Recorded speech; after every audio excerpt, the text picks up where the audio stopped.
Hey guys, and welcome to season 3 of the Us People podcast. I'm your host, Savia Rocks, and in this season, I get to make my guests laugh, cry, and even make them think about life a little differently with the questions I fire over to them, which digs into their lives and professions a little differently. We even had a chance to change up the intro, giving you a fresh, new sound. I look forward to sharing season 3 of the Us People podcast with you. Let's go. Hello, I'm Bridget Finklaire. I'm an author and a spiritual teacher, and you're listening to Us People podcast with the amazing Savia Rocks. She rocks. You're a pro. You knew it was coming. Made up my mind, now's my time to shine. Now's my time to shine. Time that you let go, time that you Hey guys, welcome to another episode of the Us People podcast. I'm your host, Sammy Rocks, and today I'm humbled to have Bridget here with me, who is the author of Red Dress and also a spiritual teacher. Bridget, thank you so much for taking your time to come on the Us People podcast. How are you? I'm very well, thank you, Savia, and thank you so much for inviting me. I'm humbled to be here. Oh, the pleasure is all mine, believe me. The pleasure is all mine. So, Bridget, my first question for you is, could you tell us a little bit about yourself, where you grew up, but also your background and how that influenced you to be the person who you are today? Okay, right, great question. I'm getting a bit old, so it's a long story. So I like long stories.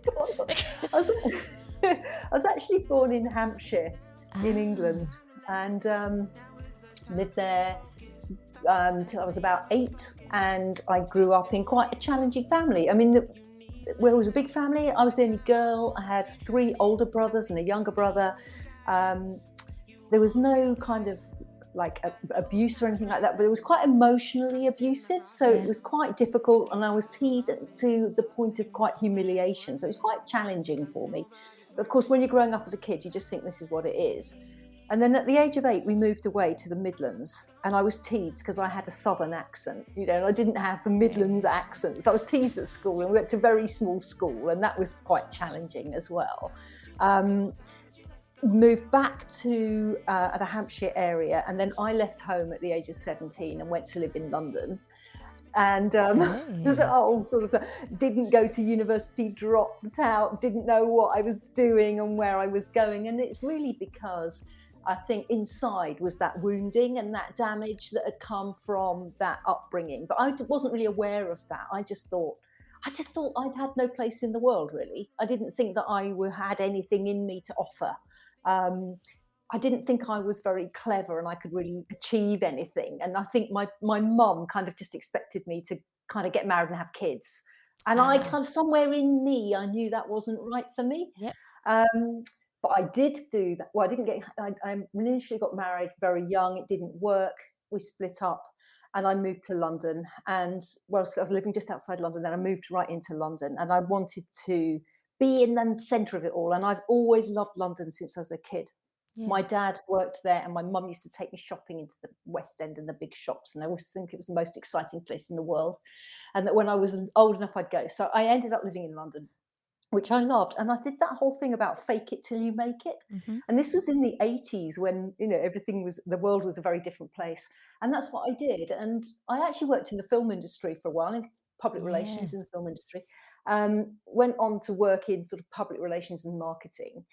But it felt very soulless to me. I felt very empty inside. And it was just kind of like I'd created this mask, this persona, this person that was out there in the world going, yeah, everything's okay. And actually inside, I was quite lonely and sad and choosing really dysfunctional relationships. And eventually, I kind of had to start to get my act together.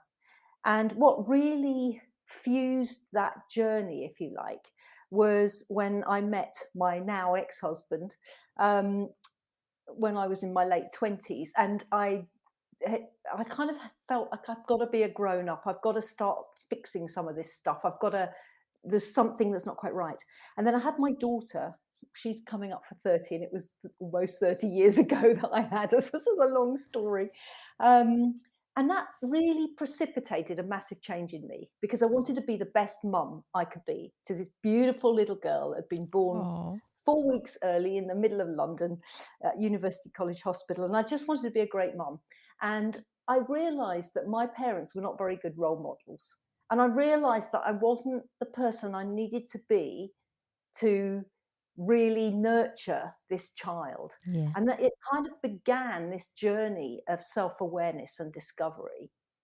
And we moved away, actually. We moved away to the Midlands, and it was awful because all my friends and everything I knew was in London. I'd been living in London for years. And I went through a lot of soul searching, and then got pregnant with my son, who's nearly 28, and we moved back Oh. to West London, sort of St Margaret's, Twickenham, Richmond area. And I got to know a lot of other mums, and at that point is really where my journey began, because I began seriously with the spiritual path, because I feel that, and I also started to go to have counselling, and I really think these two things go hand in hand. Which is why they're both included in Red Dress, because I Yeah. think it's really great to go and have therapy or counselling and really look at where the bones are buried, look at what the wounding is, look at what's running you, what the traumas are, but also to transcend that with a spiritual journey. So I started this kind of parallel path at the age of 30, 32, which took me on to some fantastic places, and I did some amazing things Oh. and started this whole journey of healing. And then eventually these two paths came together when I self-trained as a psychotherapist and a healer, and they came together, and that was my journey of therapy. This is a long answer. I bet you didn't I think love this was no. going to. Hey, I love this. Hey. So Sometimes I only get through 3 questions with people, so this is all good for me. I like it. fantastic. Oh, well done, Savio. You're obviously exactly the right person to ask the questions. So, yeah, so these journeys came together of this kind of spiritual awakening and all these things I was learning. I started meditating in year 2000. I started doing a lot of different courses, reading lots of books on the whole spiritual path. Some of it was quite weird and wacky and witchy, and I really loved all of that stuff, like space clearing and, I don't know, it just felt like we were playing and having fun, and conscious dance and, all kinds of stuff like land readings and things, and working with crystals and, Oh you know, yeah. dancing round a fire in a circle on Midsummer's Night and all sorts of stuff. I was just really having fun with this group of women. And then at the same time, I was this very serious psychotherapist, which was kind of not really me. And the funny thing is, with psychotherapy, it was kind of like counselling. You need to be really good, have really good listening skills, and I'll have to develop those listening skills because actually I quite like talking. So I'd always choose these different things like hypnotherapy that would require talking rather than just sitting there listening to somebody's story. But anyway, the journey went on, and I ended up working in Harley Street. I actually got to the top of my game and really integrated a lot of different therapy approaches. So I kind of left behind psychotherapy and was much more working with energetically, working with trauma, working with really difficult cases, and absolutely loved it. But my marriage was breaking up. I Okay. crashed and burnt out, ended up going through this horrible acrimonious divorce. Lived with my two kids who were teenagers then, sort of near Clapham Junction for a bit, and then I went on this training course, and the training course was a 9-month course to learn how to tap into your intuition. And I it like kept that. sort of saying things like, resign. And I was going, no, you must be kidding me. It's taken me all this time to get to the top of my game. I've got to No, Harley I Street. agree with that one. I've got a waiting list, like, everything's functioning well, and you're telling me to resign. And then I just kept getting, no, you need to leave. And there was a lot of like intuitive work doing, and a lot of with this whole training that I was doing. I was tapping in a lot to my intuition, but I was getting that in meditation or when I was going for a walk or doing yoga. I was getting no, more and more information was coming that I had to leave everything behind and go to South Africa. And it was like go to Cape See? Town. And it was like, I've never been to South Africa in my life. I've never been to Cape Town in my life. What, are you kidding me? But I'm one of those people who has to test things out for the max. You know, I can't just like fiddle around on the edges and dip my toe in and see if this works. No, it's like, if this stuff's going to work, let's see if it really works. You know, I'm going to find out. And I was so burnt out, quite honestly, I had nothing to lose. So my kids went off. My daughter's a bit older and she went to drama school, Yeah. and my son went to university.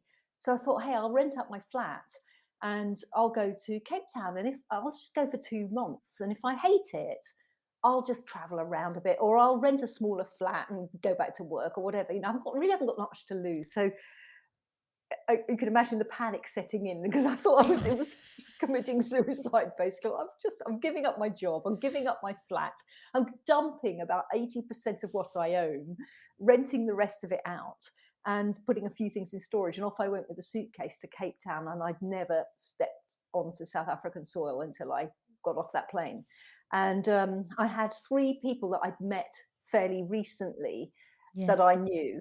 And then a couple of people would say things like, oh, my sister's got a friend who lives in Cape Town and I'll give you her address. So all these magical connections happened.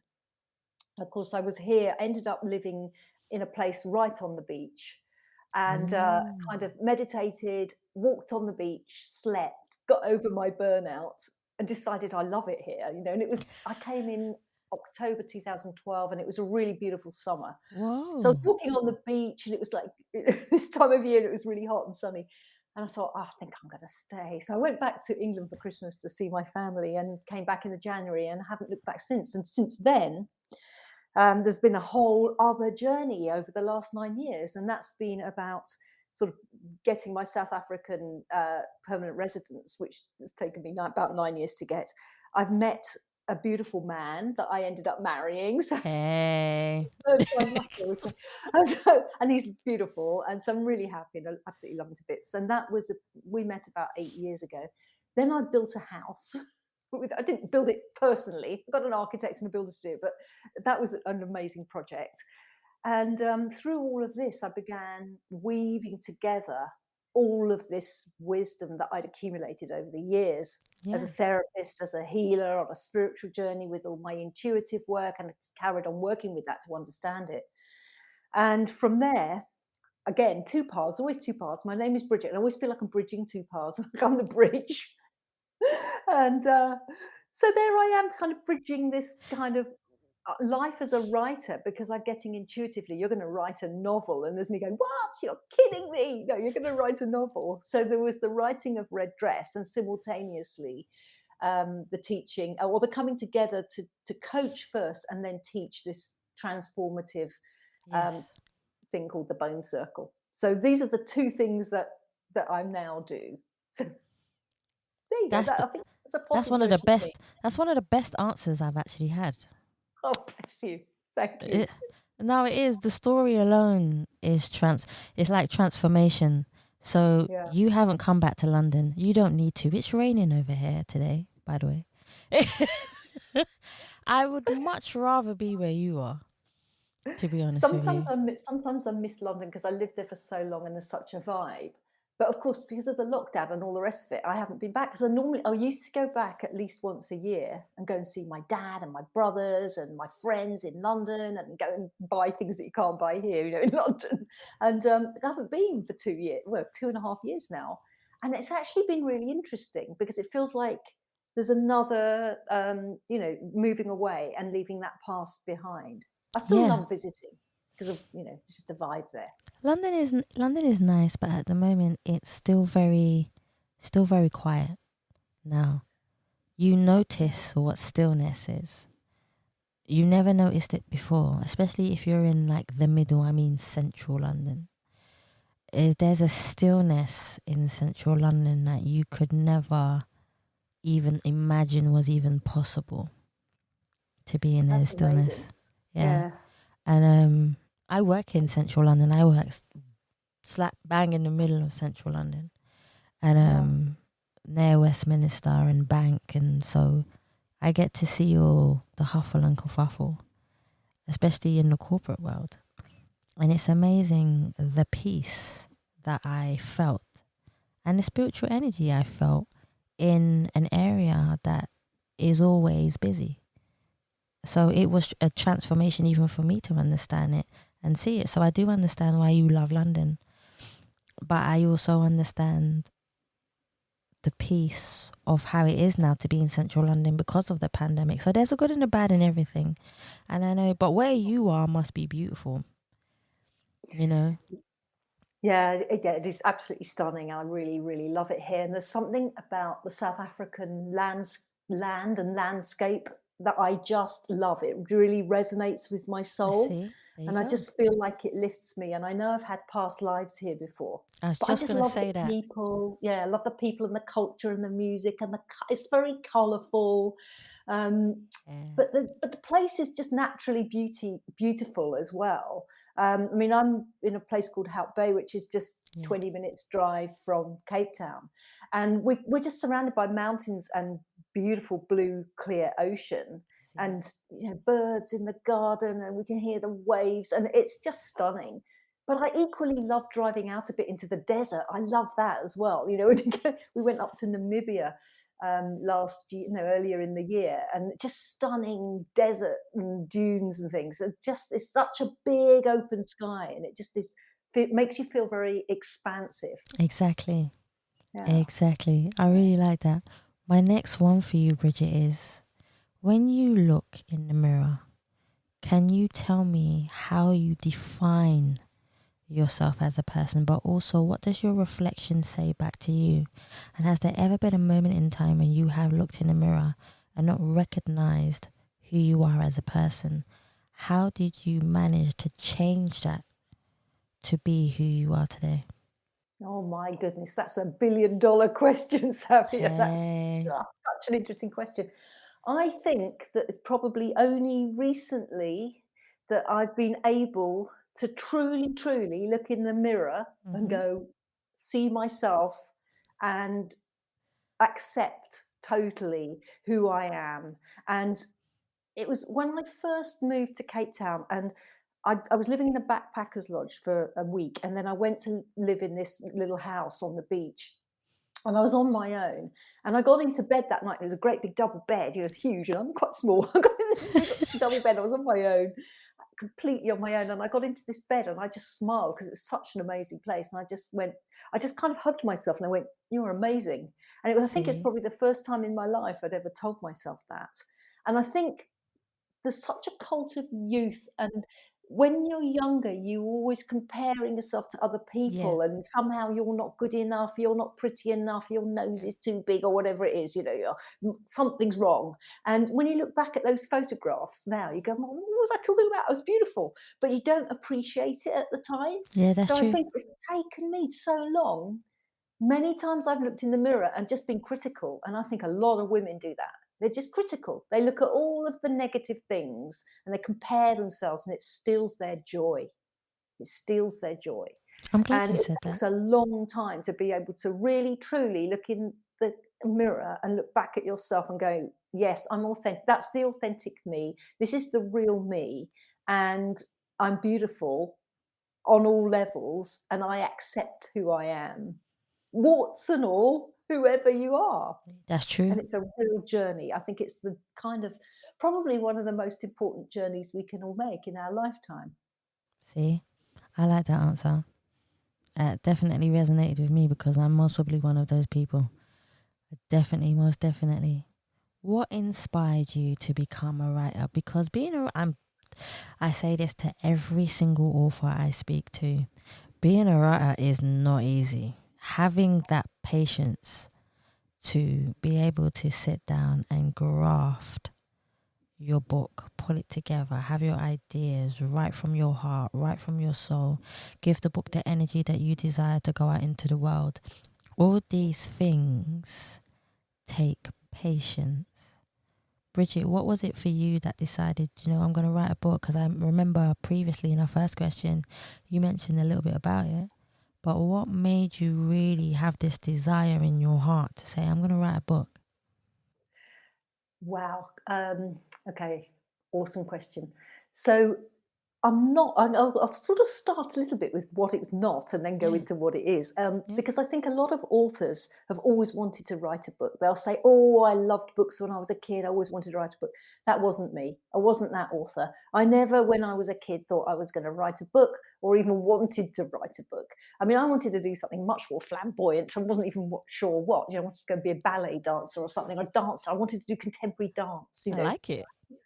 But anyway, that didn't happen.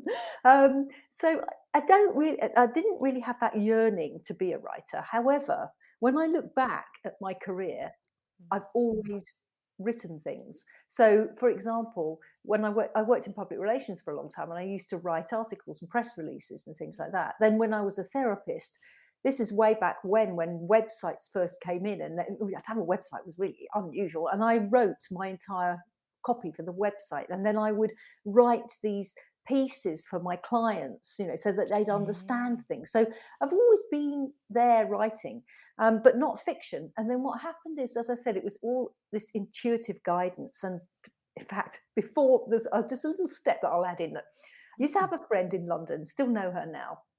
And she was very spiritual. We used to go to this spiritual teaching together at the Friends Meeting House opposite Euston every last Thursday of the month. And we used to go to this thing. And she used to say to me, very, very matter of fact, she'd go, when you write your book, you know you're going to write a book, don't you? And I'd say, oh, you know how you have those friends. You go, oh, yeah, yeah, yeah. And I didn't take any notice. I'm sorry. But she was right. And then during this whole intuitive process, as I was getting towards the end of that and I was coming to South Africa, it kept coming up intuitively that I was going to write a book. And I kept remembering what my friend Zoe used to say. And then I kept thinking, well, okay, I need to take this seriously. I need to start thinking about this, and what is it I'm going to write about, and how am I going to do this? And it was a worry to me, really. And I'd write a few notes in a book about what I thought I might write about. And then I had a conversation when I was first living here in my little beach house in a place called Komaki. I had a conversation with a friend of mine who was living in Australia at the time, and he said to me, you know that you're going to write a book. And I thought, okay. Everybody knows you're going to write a book. Okay, I'm going to write a book.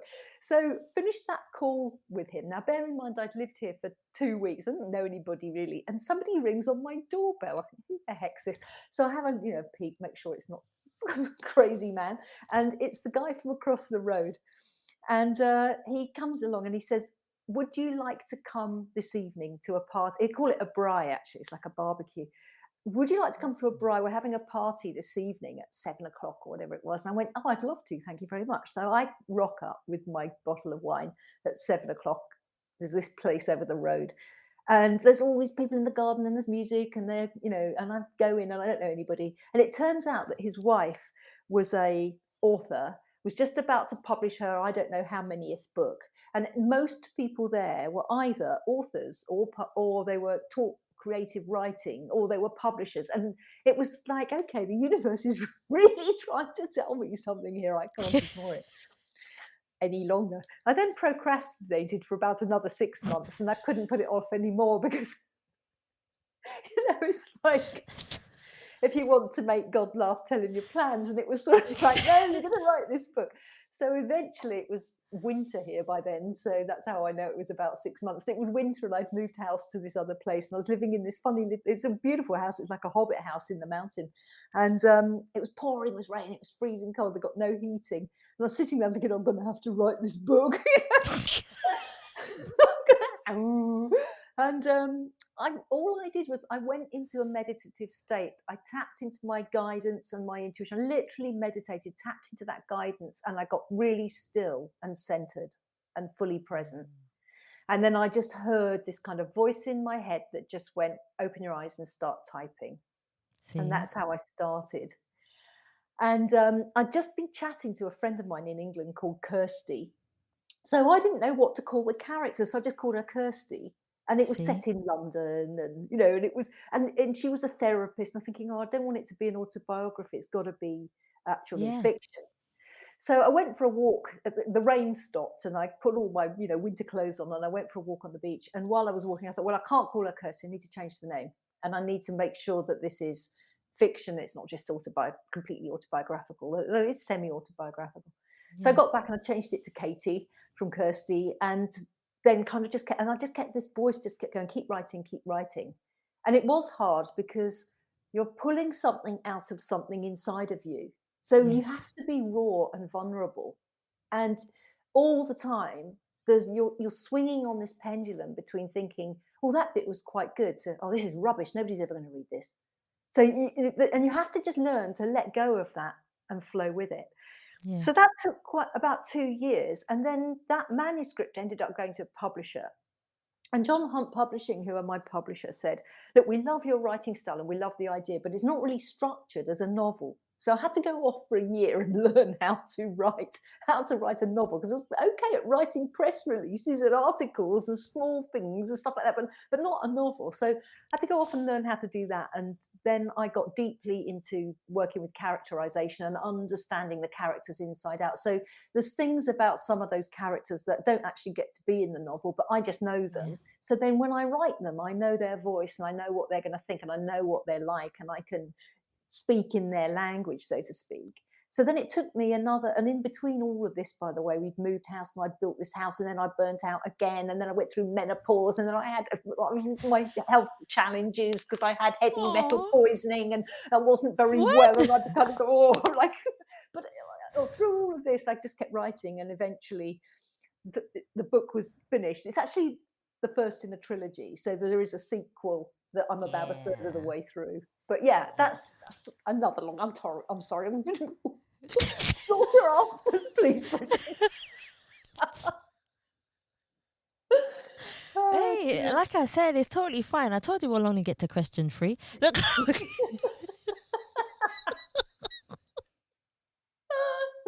Three's my lucky number. We've got to get to question 3. Oh, see, this is what I mean. It's totally fine. So here we are, Bridget. You've decided to write the book. So please let everyone know about the book. Wow. The character in the book, which is obviously who you've been talking about now, what she goes through, why she goes through it, the spiritual side of things, who she meets. I've had the pleasure of reading it, but I want you to let the listeners know more about the book. I don't want to spoil it. I would rather it come from you. Thank you so much. So, Red Dress, a novel. It's about a woman called Katie, and she's in her 40s. Yeah. She's a therapist, Harley Street therapist. They say write about what you know, and she's a stressed out career mom. Basically, she's got 2 teenage kids. She's living in West London, and she's lost herself. She's completely lost herself. She's living what other people might call the dream. It Yeah. looks like her life is successful, but she's running herself ragged, about to burn out. She's not in a very happy marriage, and she's in denial of that. And she's basically looking after everybody else. She's looking after the husband, she's looking after the house, she's looking after the kids, she's looking after her clients. And then she feels guilty because she doesn't feel happy. Yeah. And that's kind of where Red Dress opens. And what happens is she decides on a whim in the middle of a meditation, right in the first chapter, I'm not giving much away, to hand her life over to God, who she doesn't even really believe in. So she's kind of giggling and she's kind of testing it out. And it's just a small line in the book, actually. It's easily missed. But then it triggers this whole series of events. And she goes on a journey of discovery, and she's discovering who she really is. And she's really finding herself, that she's lost in this life that she's created. And she's doing that through meeting more like-minded friends, Yeah. going on these spiritual courses, and going and having some therapy sessions with her supervisor, because as a professional psychotherapist, you have to have a supervisor that you tap into. So she's doing that. And so the thing is being revealed to us. Now, the point about Red Dress is it's everything in it is authentic and real. So she Yes. meditates, and it even tells you how she meditates, and you can copy that and do it at home. She does yoga. She goes on all these different courses. For example, she does a thing called Aura Soma. Yeah. And they're all genuine and real. And if the reader's reading it and thinks, I fancy having a go at that, they can go and do it. It's also showing you how a therapy session might work. It also includes 12-step. But the fun, Yes. it's funny along the way. So we've got all these pearls of wisdom that are teaching you how you can also follow a similar journey to finding yourself. But at the same time, there's all these funny things that happen because she's a bit on the fence. She's not sure whether she wants to go into a spiritual journey or not. So she's kind of going with trepidation and self-criticism. And she gets things wrong because she can be a bit of a klutz at times. So she gets things a bit wrong. And so, she's funny. So the idea in writing it was to share these pearls of wisdom that I've collected over the last 30 odd years, but to do it in a really entertaining and engaging way. So you can just take it as a fun read about a woman who's stressed out, who goes on a wacky spiritual journey. You can take it at that level. You can look at it as a story of personal development and finding self. You can look at Yes. it as a study of destructive relationships, because there's a third character who's a love and sex addict. So there's a real destructive relationship dynamic playing out. And you can also look at it as a journey of spiritual awakening. So you can take it at whatever level you want, really. But the main thing is I wanted it to be entertaining, because I think a lot of spiritual books, I mean, there's thousands of spiritual books, millions of Yeah. spiritual books, and they're brilliant, and a lot of them are fabulous. But you've got to sit down and wade through them and be in that frame of mind. And sometimes, if you're going on holiday, or it's Christmas time, or it's like Sunday afternoon and it's raining, and you want to curl up by the fire with a mug of chocolate, you don't want to read some, Course in Miracles, Conversations with God. You want to just read something that's fun. So yeah, that was the idea behind it, so that you could learn and grow and understand, but have fun at the same time. One of the things that did pop out for me was even in the beginning, because do you believe that there are a lot of women in their 40s, especially, it could be any age, but I know some people might call it a midlife crisis, right? But do you believe there are a lot of women, it could be in their late 30s, early 40s, or even 50s, that are in that frame of mind where they're on top of their game, like we've been talking about throughout the podcast, but just feel empty inside? What would your advice be to those people who, or women or men, it doesn't matter, who feel like, you know what, I've achieved so much in my life, but I still feel like there's this big hole or gap missing that needs to be filled? I think there's probably more people in that boat than we realise, because a lot of people go into denial because they're too afraid to lose what they've built up. So they found their success, they've got it, and they're just the alternative is they're so fearful and afraid of the alternative that they'll rather pretend everything's okay. But actually, I think there's a lot of people in those circumstances. And like, flippantly, I would say go read Red Dress, because it actually gives you a roadmap out of that. And have a look at my training, the Bone Circle, because that also is a roadmap out of it. But if you want to just start somewhere small, I think there's two things that are really important. The first thing is to become aware that that's what's happened to you, that you've got Yeah. this emptiness inside. I think women particularly can have this. There's a beautiful book called The Heroine's Journey by Maureen Murdoch. It's an old book. It was written in the 80s, but it's really great because it talks about how women go out there to become successful. So they take on the hero's journey in the road of trials, because they go out and they are successful. And women are hugely successful, but they're trying to juggle it all. And to be successful in the world, not always, but very often, they kind of push aside their own femininity and step into their masculine. We've all got masculine Yes. and feminine. And then it goes out of balance. So they're doing, achieving. And they've forgotten about receiving and nurturing and all of the feminine properties. And that's what causes the emptiness. And then it gets to a point where they feel almost brittle and dry. And then there's an urgency to search back and reconnect with the feminine. But I don't think it's just limited to women. I think actually we're talking about the silver side of the lockdown. And I think that is another silver lining to the lockdown, is that people have been able to stop. And if you can find peace in the middle of central London, and people have slowed down and they're working at home and they're starting to look at what really matters to them in life. And it's relationships and fulfillment and joy and nature and connection and things like that that are often far more important. and following your passion and expressing your creativity. All of these things are important. So I think the first thing is to become aware that that's the situation you found yourself in. Because without awareness, if you just blindly go on in denial, you can't make Yeah. a change. So the first thing is to become aware. And the second thing is to choose. There's a real power in making choices and intentions. So if you just go, okay, I accept or I acknowledge and I become aware that I feel really empty inside, my life's not working, um, I'm having a Katie moment, then you've got to kind of go, okay, now I'm going to choose to resolve this. I choose and intend to live my fullest, best life and resolve this. And that doesn't mean your life's happy all the time. We all have challenges, but there's an Yeah. overarching joy which Yeah. which carries you. And so, in making that choice and intention, the universe opens doorways for you, and then synchronicities start happening, and things will come into your life, whether that's a book or a person or a training or a course, or you listen to a podcast. It could be anything that triggers that journey.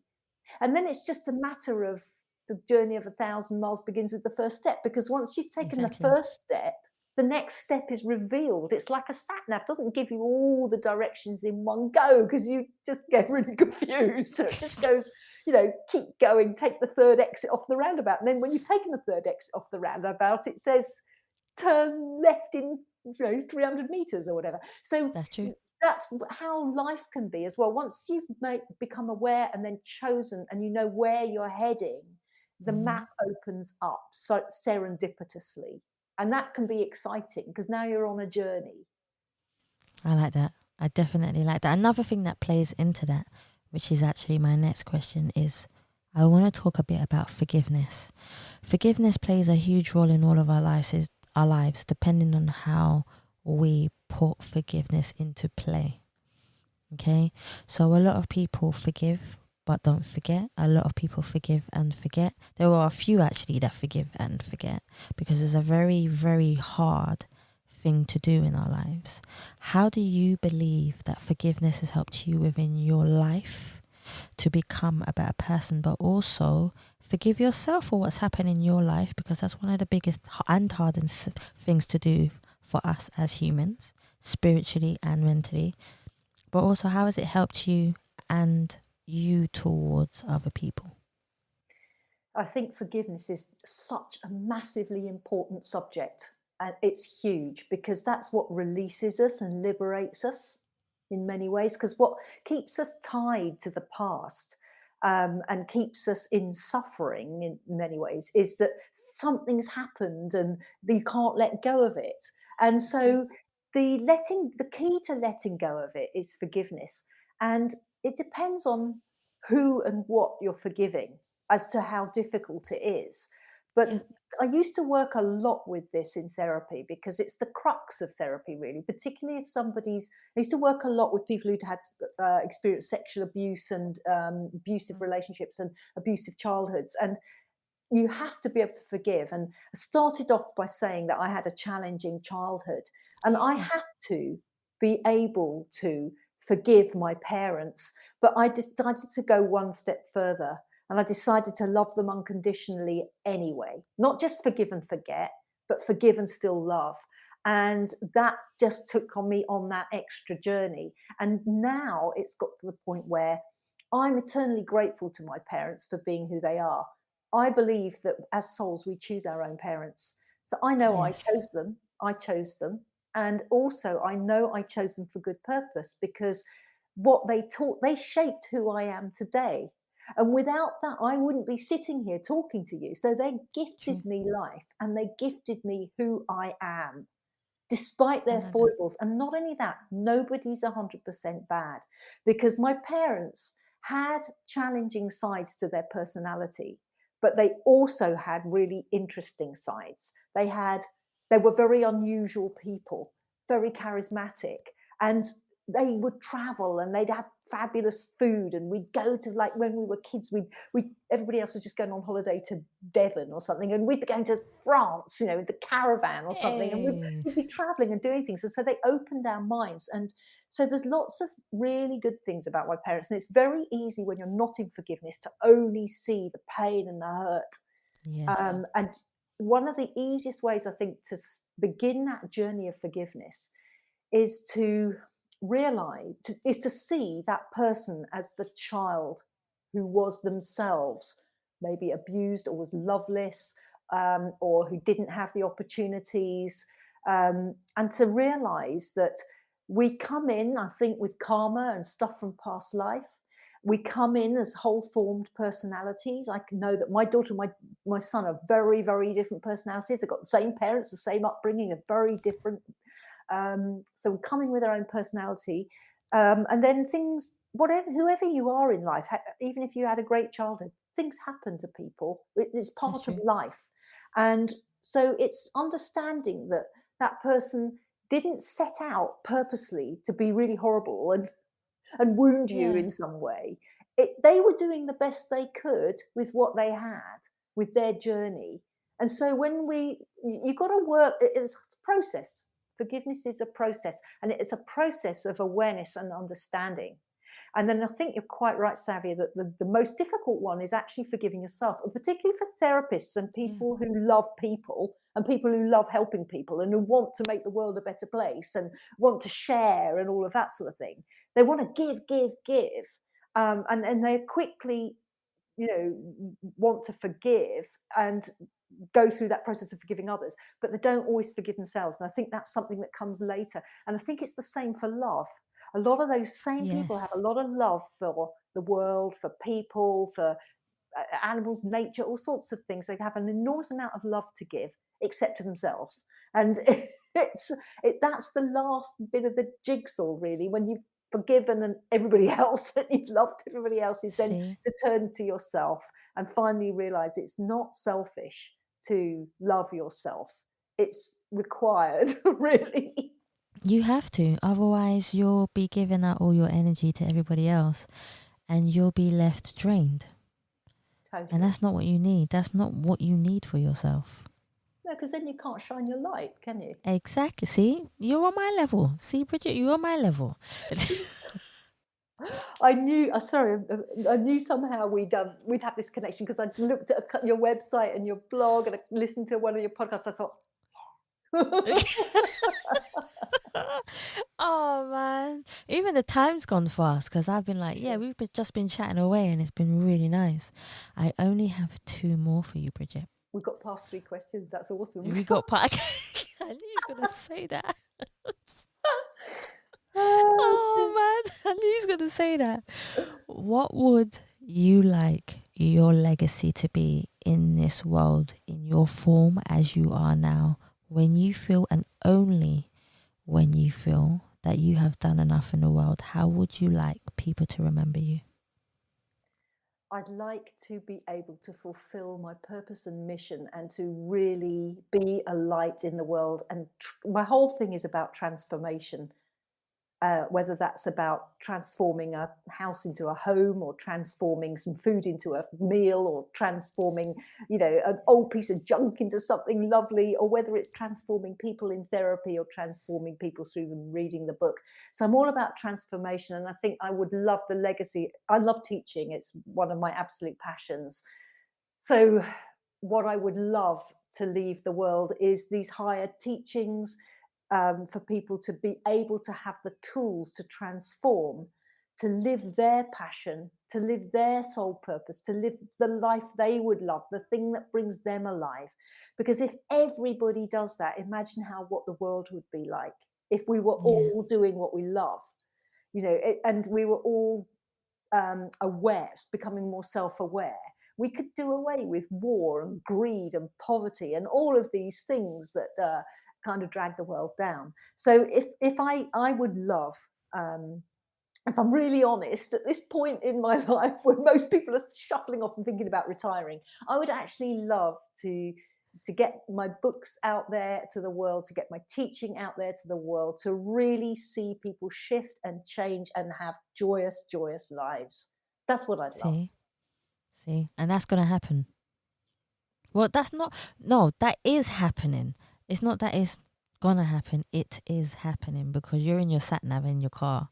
Yeah. You're in your sat nav in your car, and you're on your third roundabout. Okay, so it's So beautiful. it's happening. So it's happening as we speak, and I hope this is a big part of it for you. I've enjoyed thoroughly having you on the show, but before I end, please, Bridget, let everyone know where they can find you, where they can buy your book, how they can get in touch with you, just like I have. Awesome. So Red Dress, a novel, you can buy it just about anywhere books are sold. You can get it online as an ebook. You can get it on Amazon. You can get it from Waterstones. If you go to the publisher's website, which is johnhuntpublishing.com, and search for Red Dress, they've got links there to where you can buy it. You can also go to my website, bridgetfinklaire.com. I'll spell it, it's an unusual name. BRIDGET, F for Freddie, INKLAIRE. On my website, there's links to all my social media. You can find me on Facebook, Twitter, Instagram, LinkedIn. On my website, there's information about the Bone Circle training as well. Yes. So please come find me. See, You're always welcome. I love that. Bridget, I want to thank you again so much for coming on the As People podcast. I thoroughly enjoyed our connection. It's been absolutely beautiful. Thank you again. Bless you, Savia. Thank you so much for having us. So enjoyed it. The time has gone so quickly as well. It has. Guys, thank you so much for listening to the As People podcast. And please remember, you can subscribe to Spotify, iTunes, Google Play, and any other platform that you prefer listening to. Please also follow us on Facebook, Instagram, and Twitter. And you can also donate to the As People podcast by simply going to the Savvy Rocks website or just typing in paypal.me/Us People podcast. Guys, thank you so much for listening. Stay happy, stay positive, and as always, please continue to be kind to one another. Time to let it go. Now's my time. Now's my time. Time to let it go. Now's my time. Now's my time. Time to let it go. Now is the time for me to focus. Stop all that playing hocus pocus. Stop doing it yourself. You need a little help. This time I want to see you shining. I think you need a little guidance. That was awesome. I love that. Be kind to one another and be kind to yourself as well, hey? Thank you so much, Savia. Have a beautiful rest of your evening, and I really appreciate you inviting me. It's been so lovely to connect with you, really. Namaste. Oh, namaste, most definitely, namaste. Made up my mind, now is my time to shine. Now is my time to shine. Time that you let go, time that you let go. Now is my time to shine. Now is my time to shine. Now is my time to shine. Time that you let go, time that you let go. Now is my time to shine. Time to let it go. Now is my time. Now is my time. Time to let it go. Now is my time. Now is my time. Time to let it go. Now is my time. Now is my time. Time to let it go. You are your own worst enemy. Thinking too far, what's ahead of me? One day at a time. Just enjoy the ride. Open those eyes, see the light. Ignite that fire inside it. Let it breathe breath into life. Push all your fears to the side. Control your mind, it's all alright. Enjoy your life, the joy is mine. Commit to you, you got the tools. Everything you do, you make the rules.